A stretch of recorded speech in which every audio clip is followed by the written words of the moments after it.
Moving forward with our discussions now, I realize that there are minds that are asking questions around the theme that is being discussed. So the one question that is coming through very emphatically is, well, who is a mushrik? I just want to take a moment to explain this. Now, is a mushrik the one we judge to be a mushrik? Or is the judgment of a mushrik coming from the way the person is inside themselves with their God? So I can say to Zayd is just that name that we use, right, all the time in Arabic. I can say to Zayd, you are a mushrik because you are associating with God. You are saying God is one of three, or God is Messiah. Now, does that make Zayd a mushrik in his relationship with his God? Or is Zayd's inner understanding of what he is and his relationship to God the point of judgment? So Zayd says, but in my own soul, I only see one being, one God, and I'm devoted to God wholly and fully. You see, this is the distinction we need to make, that we can judge a person, that does not make them mushrik in the sight of God. What makes them mushrik in the sight of God is what they feel about themselves and their relationship with God. And that is why the Quran is very cautious. It does not call the people of the book or the Christians in particular mushrik. It says they have performed kufr. Kufr means an act of denial of the obvious truth, but they don't understand that. They feel that when I say God is one of three, well, you guys don't understand it the way we understand. It's one divine holy being representing himself in variety of ways. That's the way we understand. So in their souls, they are perfectly fine. Now, the testament for that is that you see Christians as holy, godly people. A mushrik is not somebody who is flowing towards godliness. It is only a monotheist that flows towards the unlimited, untarnished beauty of God by relieving itself of insecurity by its motion through surrender to God. Mother Teresa, can I ever be as godly as that blessed woman was? There are Christians, there are Hindus, there are Buddhists, there are Jewish people who are so godly, so profound. And when you meet with them, you know that feeling that you find of godliness through them. It is not how I judge somebody, it is how they are within themselves with their God. A mushrik is somebody who says, I'm opposed to the value system of God, and I'm opposed to the spiritual leaning towards God. So we should suspend judgment. At the most, what we can say is, this is not best practice. So if somebody says, Ya Ali Madad, and reads Dua Tawassul, it is not good practice, I know. But can you say they're committing shirk? That is an audacious statement to make. That person in himself says, well, no, if I ask Ya Ali Madad, it's doing it through Allah subhanahu wa ta'ala. Well, you can maybe talk with them. You can say, well, does that make sense? And where do you get this from and whatever? But you can't call them mushrik. You can't say they're committing shirk. Now, there is another discussion. And the thing is, the Prophet was tolerant. The blessed Prophet was tolerant. He knew the human condition. He knew human beings are frail. So he set them off on the trajectory of collective refinement of their inner beings and of their minds. That was the best he could do. Today, finally, we are at this position where we are now questioning our practices and trying to get to the essence of things. So the Blessed Prophet was very refined soul. He had penetrative insight. Now, the question is that there is a big distinction, and we need to have this in our minds all the time, that there is an act of shirk and a qualification of mushrik. We can be conducting acts that are acts of shirk, but we are not qualified as mushrik. Yes? I lose my confidence when I lose this ring. That is an act of shirk in the rightest sense, in the most accurate analysis. Do I become a mushrik by wearing it? No, of course not. That weakness can be withstood and tolerated, and I'm expected to evolve beyond it. And on that note, a story comes to mind. I was at Hajj, put on my ihram, and I had a ring, and the stone was glowing, and of course on my finger things glow. And there was a Turkish driver. He looked at the ring, and I knew this is going to be a difficult one. I'm in ihram. You ask me something in ihram, obviously it's going to be difficult to say no. He said, I want that ring. It was glowing. It was telling him, take me. With a very heavy heart, because I knew that that man doesn't know the value and the worth of this ring. I had worn it, and it was given to me by a very leading spiritual person. Although I make things up and I add things to spice it up. With a very heavy heart, I took it out and I said, it's meant for you, it's come to you. Yeah, by the way, the one who gave me this has made me promise that it'll go back to him, yeah? So I can't give this one. Just in case anybody has any ideas. That love for that ring is shirk. But am I committing shirk in myself? I know I'm not. But I am still wrapped in layers of shirk, trying to emerge from shirk. But then tell me, my insecurity, despite saying God is my author, isn't that a level of shirk? My sleepless nights about what will happen to me in the morning when I say God governs all, isn't that a form of shirk? My displeasure at the decree of God, isn't that a form of shirk? Look at how shirk has enwrapped us. Doesn't God forgive all? The Prophet said, shirk will crawl like an ant upon a rock in the darkness of the night and will go unnoticed. This is how shirk will be prevalent, but God will forgive. He doesn't expect you to be born like the great Muwahhid Ali ibn Abi Talib salamullah alayhi. He wants us to work towards that. So now, we need to be broad-minded creatures, and before we judge others, I think we need to look inside there first. Yes? Rumi said, "O you who weeps for Hussein and who curses shimmer, look well within yourself. Look at how your own shimmer is butchering your own Hussein. What you are cursing outside there is in there. Look at yourself first. And honestly, if you're endowed with godliness, you will remain without judgment of others." Did the Prophet not say, I don't want to get carried away with this because I have a talk to finish. Did the Prophet, blessed Prophet, not say that if you see something wrong from another, belie your eyes. Say to your eyes, you're not seeing what you're seeing. Make 70 excuses for them. And when it is confirmed, and they come and tell you, no, I'm not guilty and responsible, then say to yourself, I'm wrong. He can never be wrong. That is the level of innocence of a pure soul. That is where we need to get to. The same Allah who tolerates the like of me, tolerates others. If He can tolerate me, this monstrosity, don't laugh, then He can tolerate anybody else. Yeah? So now, there are two levels. Always there are two levels in this world, the body and the spirit. There is an outer shirk, there is an inner shirk. There's an outer meeting with God, there's an inner meeting with God, and we want to discuss this. We will die, make no mistake. We will be raised, make no mistake of it. But there are two types of deaths, and there are two types of resurrections, and there are two types of accountability. So always, at every level, there are two levels. Now, we need to understand this carefully, because if tonight is the last night, yes, we want to go at the level of the soul, not at the level of the body. If God takes us tonight, we really do want to go. And if He takes me tonight, you'll be in a lurch, by the way, for the next 2 nights. So just pray that He keeps me for the next 2 days at least. You see, our children, I know, and I've seen this. When they are little, they want presents. They do things for us because they want things from us.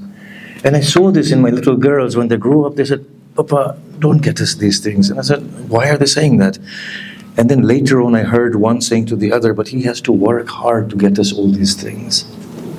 That is the birth of the inner being and love of the inner being. You know, sometimes you say to Allah, don't forgive me because I'm not worthy. You know. Sometimes you say to Allah, I don't want anything in return. I don't want anything in return. I'm going to do this, but please, I don't want anything in return. Allow me this instance to just demonstrate something for you, because I've never done anything for you. It is like Qais, the blind lover of Layla, going to Layla, and Layla ascends upon a throne. And Layla says, Qais, what do you want from me? And Qais says, give me a river and a plot of land. I will say, Qais, have you lost your mind? This is what you're asking from Layla? If you were to ask her to vacate her throne, she would do it for you. She will place the crown upon your head. But why should you even do that? Qais responds, you are blind. Oh Layla, I have sought nothing but you from you. What difference does your kingdom make to me if I cannot have you? And this was the soul of Hussein. He was beyond paradise. He said, oh Allah, what has he lost? The one who has found you. And what has he found? The one who has lost you. So there is a bodily world. There is the world of the spirit. There is the death of the body. And there is the onward journey of the spirit. There is the resurrection of the body. And there is the awakening of the spirit. Now we need to get a fix on that. So the Quran says about the death of the non-spirited people. When death comes upon them, it says, رَبِّ ارْجِعُونَ لَعَلِّي أَعْمَلْ صَالِحًا فِيمَا تَرَكْتُ. Oh Lord, send me back. Let me do some right in what I have left. The Quran says, كَلَّا إِنَّهَا كَلِمَةٌ هُوَ قَائِلُهَا. It is just a word he is saying. These are just words he is saying. He doesn't mean it. وَمِنْ وَرَائِهِ بَرْزَخٌ إِلَى يَوْمِ يُبْعَثُونَ. And after the death is an interim phase until he will be raised. Why is the Quran responding in this way? Because he has known his Lord through the body. Imagine if you loved somebody so much that you can't live without them. If suddenly you meet them, what would you tell them? Send me back? You would run in their embrace, wouldn't you? Wouldn't you? I have seen mothers about to die, and on their last breath, they have seen their children and they have broken into a smile, and they leave this world in a pleasurable state. Yeah? Then, resurrection of the body. Do not consider Allah to be heedless of what the oppressive people do. They are being delayed to a day in which their glances shall be fixed. مهطعين مقنعي رؤوسهم لا يرتد إليهم طرفهم وأفئدتهم هواء. They will be racing. It's like bodies will become robotic.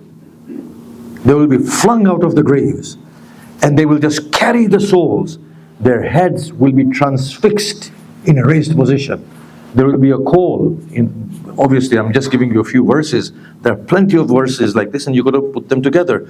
Their heads will be raised high, and their glances will not change. They will be transfixed, and their souls will be in a state of terror. This is the bodily meeting with God. The bodies will be raised out of the grave, and they will just carry the souls. And they will say, what an awful day this is.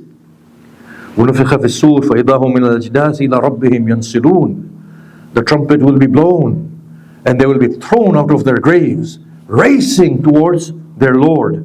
قَالُوا. They will say, يَا وَيْلَنَا. Sorrow be our lot. مَنْ بَعَثَنَا مِنْ مَرْقَدِنَا. Who has abruptly raised us from our resting place.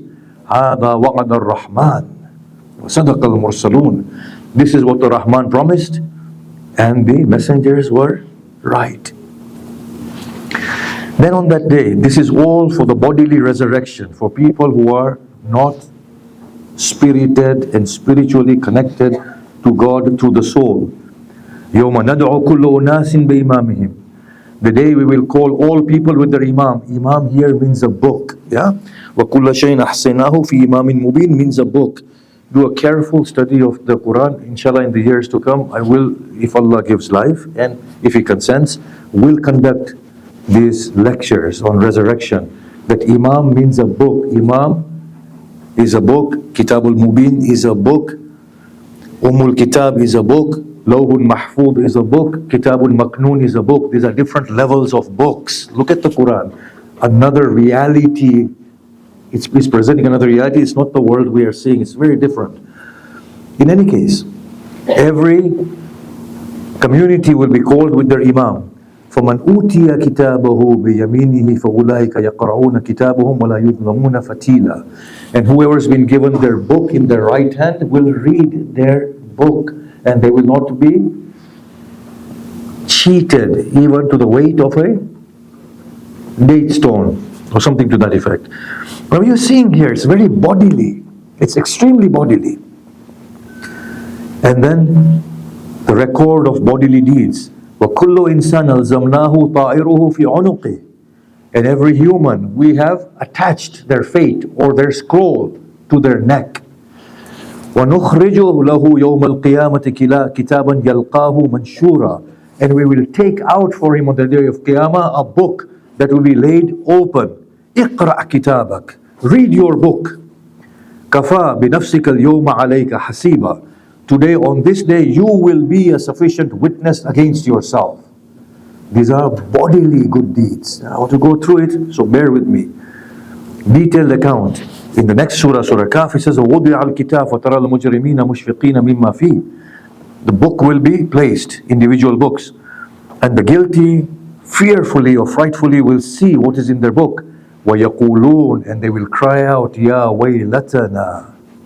Sorrow be our lot. مَا لِهَذَا الْكِتَابِ.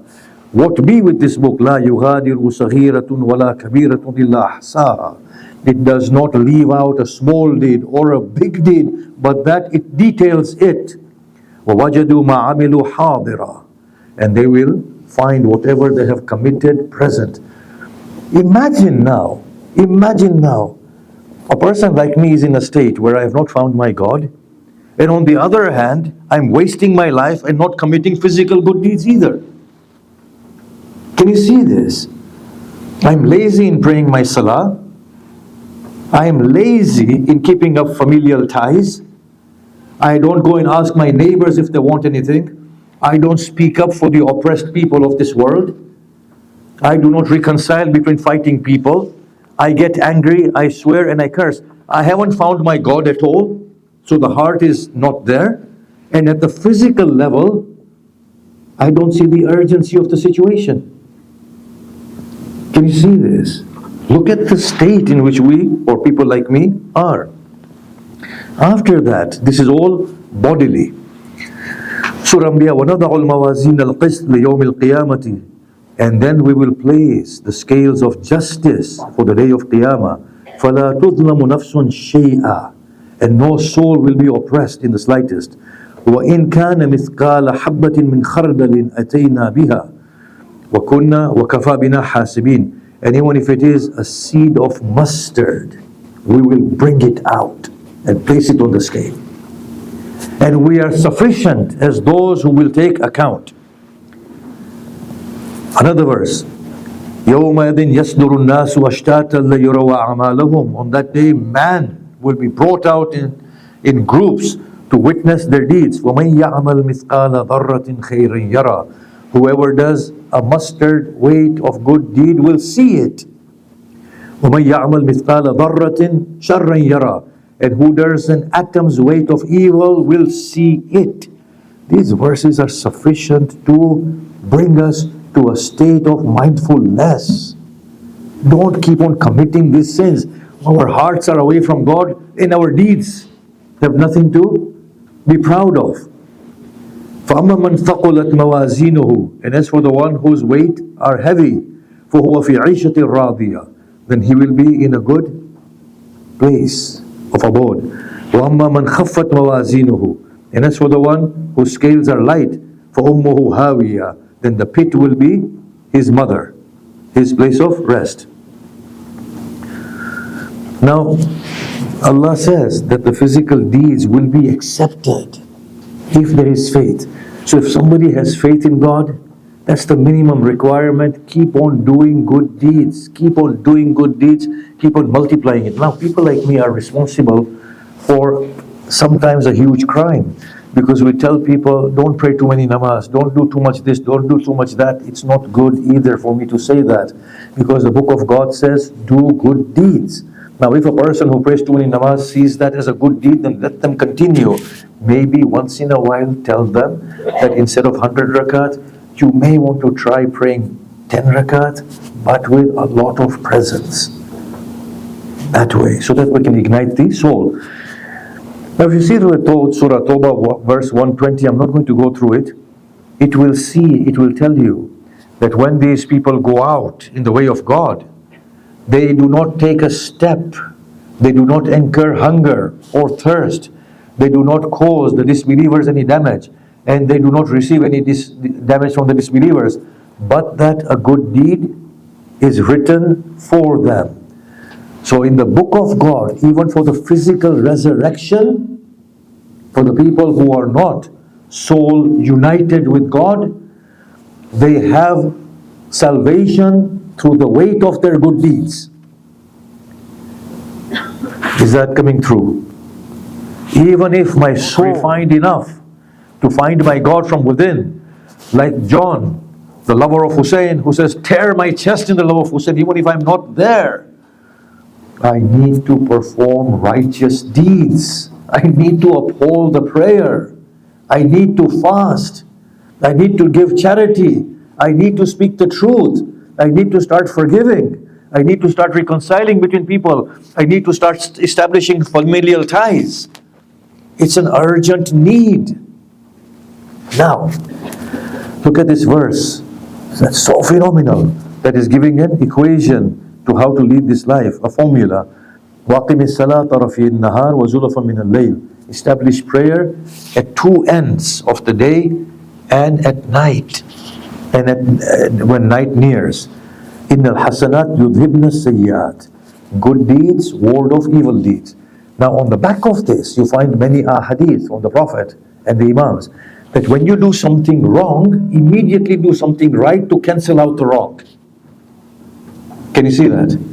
Now you've done wrong, you have an opportunity to put it right. So, we do ghibat, backbite, waste time. What do? Do something right. Now I know this sounds mundane, but that is what is actually happening at the bodily level. You have gotten angry at somebody, of course, go and apologize, seek forgiveness. And on the name of that person that we have offended, go and give some sadaqah, so that that evil deed may be cancelled from the book. Because these books are recording our physical deeds. The scales will bear our physical deeds. Now, I know it sounds mundane, but that is something that God is telling us. It will happen. Wrong, immediately do something right. Give sadaqah. By the way, I wanted to mention, it's shameful that we haven't reached that target. It's shameful. Reach it tonight. Because it's embarrassing for me to ask you. It normally works on other people, so I'm sure it'll work on you. No, seriously, get that target going, yeah? Because people like me have a lot of evil deeds to cancel out. Now look at this particular verse. It really does tell us a lot. The Sahaba of the Prophet used to shout at the Prophet, talk loudly to the Prophet. Now these verses come in several places within the Quran.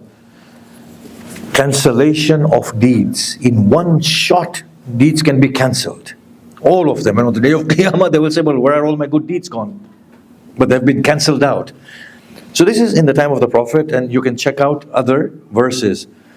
Hujurat, Surah 2, Ya ayyuhalladhina amanu la tarfa'u aswatakum fawqa sawti an-nabi. O you who believe, do not raise your voices over the voice of the Prophet. وَلَا تَجْهَرُوا لَهُ بِالْقَوْلِ. Do not speak loudly to him, كَجَهْرِ بَعْضِكُمْ لِبَعْضٍ, as you talk to each other. أَن تَحْبَطَ أَعْمَالُكُمْ وَأَنْتُمْ لَا تَشْعُرُونَ, least all your deeds are cancelled and you are unaware. So there are things that the Quran says will cancel out your good deeds, and you will not even know it. Yeah? And then when you wake up on the day of Qiyamah, if you're somebody like me, whose soul is totally veiled, and then you're counting on your good deeds, and you go there and there's no good deed left. So check those verses out. When you talk about the soul's death, it is a different story altogether. When a person has met God at the spirited level, then the whole thing changes. It's no longer about the body. When they are dying, the angels descend to them. In the verses of the Quran, we have come to take you. There is no fear upon them. There is no perplexity. There is no confusion. They are not begging for life. There is no regret. It is as if they are being invited by their beloved, and they are feeling the fullness of the presence of the beloved. And then on the day of Qiyamah, when they are awoken, the Quran is saying, لا يحزنهم الفزع الأكبر, that day when women will miscarry children and little children will turn old due to the severity of that day. On that day are a group of people, لا يحزنهم الفزع الأكبر, they will not be grieved by the great calamity and the great terror. وَتَتَلَقَّاهُمُ الْمَلَائِكَةُ, the angels will come to them. هَذَا يَوْمُكُمُ الَّذِي كُنْتُمْ تُوعَدُونَ, this is the day that you are promised. Another verse, أَلَا إِنَّ أَوْلِيَاءَ اللَّهِ لَا خَوْفٌ عَلَيْهِمْ وَلَا هُمْ يَحْزَنُونَ, indeed the friends of God, there will be no fear upon them and they will not be grieving. الَّذِينَ آمَنُوا وَكَانُوا يَتَّقُونَ, the people who brought faith and used to be God mindful, reach out to God from within. لَهُمُ الْبُشْرَى فِي الْحَيَاةِ الدُّنْيَا, for them are good tidings in the life of this world as they are leaving this life. وَفِي الْآخِرَةِ, and in the hereafter. Now look at the state, the comparison between the two. There is no question about deeds being weighed and people being in a state of terror and bringing every little thing to account. These are noble souls who have never yearned God through a transactional relationship, who have always wanted to meet with God. The likes of Hussein, the likes of the people who are with Hussein in the love of Hussein. Their death, their raising, their day on the day of Qiyamah will be very different. So somebody told me, he said, what a pitiful state that we will say to Allah, throw our mother in hell. I said, do you think Imam Hussein will say that? He said, no. So I said, it's not for everyone.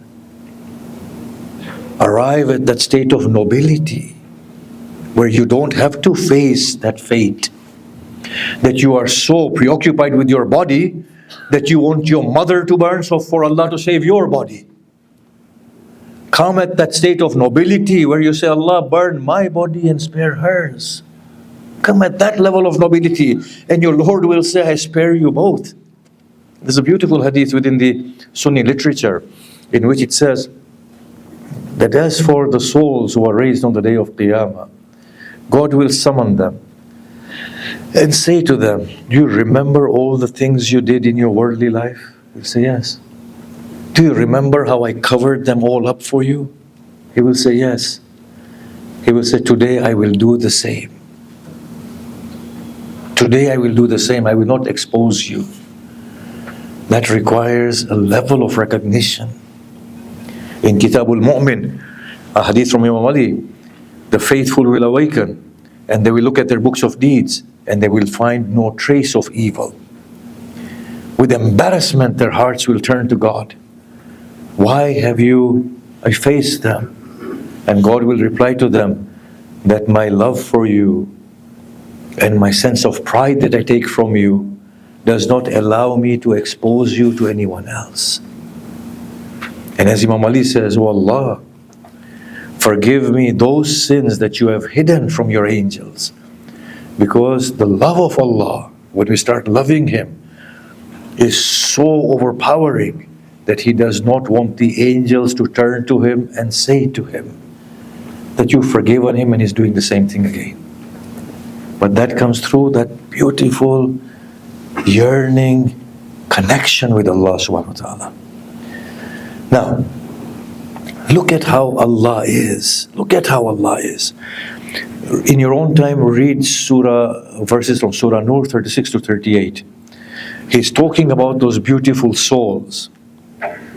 In there are people whose hearts are not deviated from the remembrance of Allah, from the establishment of prayers and from the giving of zakat, who are fearful of a day in which they will meet God, in which the hearts and glances will turn. Now look at what the verse is saying.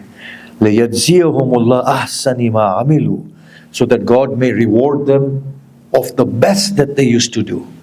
God will overlook all the evils. He will reward them in terms of the best things that they used to do. وَيَزِيدُهُم مِّن فَضْلِهِ, and God will increase them through His grace. And in another verse, look at what God says about these beautiful souls. لَيُكَفِّرَ اللَّهُ عَنْهُمْ أَسْوَأَ الَّذِي عَمِلُوا, so that God may wipe out the worst evils that they used to do. وَيَجْزِيَهُمْ أَجْرَهُمْ بِأَحْسَنِ الَّذِي كَانُوا يَعْمَلُونَ, and give them reward in terms of not the small good deeds, but the best good deeds that they used to do. Can you see that? But that requires a level of recognition of the beloved, so that we don't fall within that transactional space on the day of Qiyamah. We love our Allah, we are faulty. But when we love our God, God will look at us mercifully. For how is it possible for Him to instill that love within a mother and not possess the same love for His creatures within Himself? In any case, those beloved souls, God says to them, return to your Lord in a way that you are pleased with your God and your God is pleased with you. Can you imagine this statement? You are pleased with your God and your God is pleased with you. Now enter within my gardens and enter within my creatures. He does not say enter within the garden. Otherwise the Quran says they will enter into the garden. Here the Lord Himself is addressing that soul. O contented soul, return to your Lord, being pleased with Him and Him being pleased with you. Now enter into my garden, enter within my creatures. That is the motion of the soul towards God, not the motion of the body. Otherwise the body will give reward to the soul if it passes the scales. But even within paradise, the souls will be alienated from their Lord. Unless the soul moves to God, it will not find God. And the only thing these souls will say on the day of Qiyamah is, O Lord, complete our light for us so that we can be in full reunion with you. They are beyond this paradise greed and yearning. Right now, our motion is a bodily motion to God. We want paradise. We want to flee from hell. We are afraid of that. We are afraid of grave. We are afraid of all these things, and we need to be honest about it. When the soul begins to move, it says to Allah, but oh Allah, today you look after me. At my death, I need you more with me than I need you today. In the emptiness of the grave, I need a companion more than I need on this day. In the darkness of the grave, I need your light more than I need light right now. In the constrictions of the grave, I need your expanse far more than I need an expanse right now. On the day when you raise me, O Lord, I need you far more then than I need you today. When the scales are placed, I need you there. When the path is laid, I need you there to hold my hand, oh my God. I need you more there than I need you today. Oh, the one who takes care of me on this day, abandon me not when I'm breathing my last. Leave me not when I enter within my grave. Be with me when I'm resurrected. Let me not be separated from you even for a moment. That is the sort of prayer we need to make. Now, I want to finish with this verse. And Allah is Allah, and we need to recognize that about Allah. Even if we don't have confidence in our own selves, we need to have confidence in our God. The greatest crime is when we lose confidence in God. That's the greatest crime. We make Him like us. I want to read this verse, and I want you to read it with me. Furqan 68 to 70. وَالَّذِينَ He's talking about the faithful. وَالَّذِينَ لَا يَدْعُونَ مَعَ اللَّهِ إِلَهًا آخَرَ. And the people who do not call alongside Allah another God. وَلَا يَقْتَلُونَ النَّفْسَ الَّتِي حَرَّمَ اللَّهِ. And they do not put to death a soul that God prohibits from killing. إِلَّا بِالْحَقِّ, save by truth, i.e. in warfare or somebody who is a criminal. وَلَا يَزْنُونَ. And these people do not fornicate. Now look at what the verse is saying. وَمَنْ يَفْعَلْ ذَلِكَ يَلْقَى أُثَامًا. And whoever does that will receive mighty sin. يُضَاعَفْ لَهُ الْعَذَابُ يَوْمَ الْقِيَامَةِ. His chastisement will be doubled. وَيَخْلُدُ فِيهَا مُهَانًا. And will live forever within paradise in a humiliating state. Now, you've heard that verse, haven't you? Now let's look at the following verse. إِلَّا مَنْ تَابَ وَآمَنَ. Except for the one who turns to God at any point and gets directed to God. Amana, becomes directed to God. وَعَمِلَ عَمَلًا صَالِحًا. And begins to behave righteously, righteous behavior in which we are surrendered to God and we are relieving our souls of its inadequacies. Now look at what God says after that. فَأُولَٰئِكَ. Then these are the people, يُبَدِّلُ اللَّهُ سَيِّئَاتِهِمْ حَسَنَاتٍ. These are the people whose evil deeds God will convert to good deeds. Now you can imagine the sins that the verse has spoken about. He says, even if you come with those sins, even if you come with those sins, if you turn to God and perform those righteous deeds from within yourself, all those previous evil deeds that are absolutely abhorrent, God will not only forgive them, He will convert them into good deeds. And that is the opportunity that awaits us for as long as these breaths remain within us. A man died.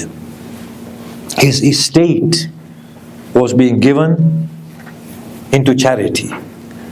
Somebody came to the Prophet. He said, look at the amount of wealth is being distributed to charity. What can a person like me do? I'm poor. I have lost out in life and after that. The Prophet was eating a date. He extracted the date stone and he said, had he given this much in his lifetime, it would have been better than all this that he's giving right now after his death. Yeah. Think about this. Removing a stone for the sake of Allah from the street is amalun salih. Saying a good word is amalun salih. Entertaining a good thought is amalun salih. Praying for others is amalun salih. It's that easy. Yeah?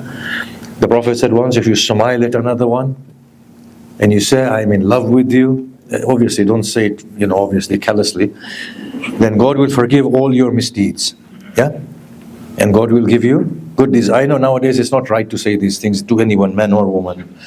So just say, I'm pleased to see you, maybe, say it in softer terms. But God will forgive everything. Imagine.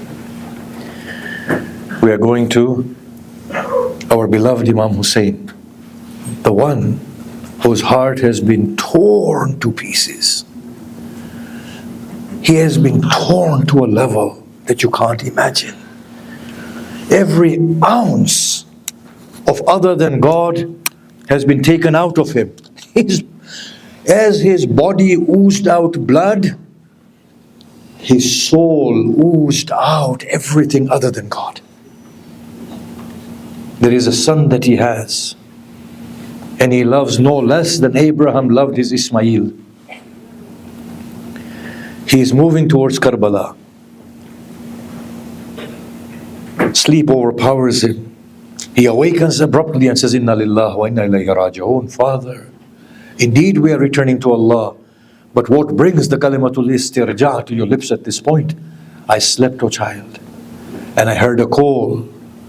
O people, advance to your deaths. And I awoke abruptly. O Father, are we not on the truth? Indeed.